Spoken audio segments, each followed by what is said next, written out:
আমার মনে হয় এই চুঁচুড়ার আরটিও অফিসটা হচ্ছে আমার মামাবাড়ি। ভাইয়ের গাড়ি কেনা আমার নামে, পরে গিয়ে নাম ট্রান্সফার করা আমার নামে, আমার গাড়ি কেনা আমার নামে, বাবার গাড়ি কেনা আমার নামে।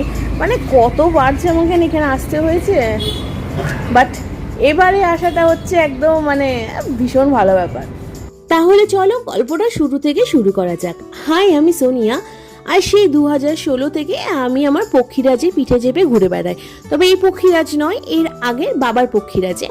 এখন 2026, 10টা বছর হয়ে গেল, বাট আমি আমার লাইসেন্স এখনও করাইনি, কারণ সেরকম প্রয়োজন পড়েনি। বাট আমরা যেহেতু এখন ট্রাভেল ব্লগ করছি, এদিক ওদিক ঘুরে বেড়াচ্ছি, মনে হয় মাঝে মাঝে নতুন জায়গায় গিয়ে একটা পক্ষীরাজ হায়ার করে সেটাতে করে ঘুরে বেড়াই। আর সেটার জন্য প্রয়োজন ড্রাইভিং লাইসেন্স, আর সেটা করানোর জন্যই আমি চলে গেছিলাম চুঁচুড়ার আরটিও অফিসে।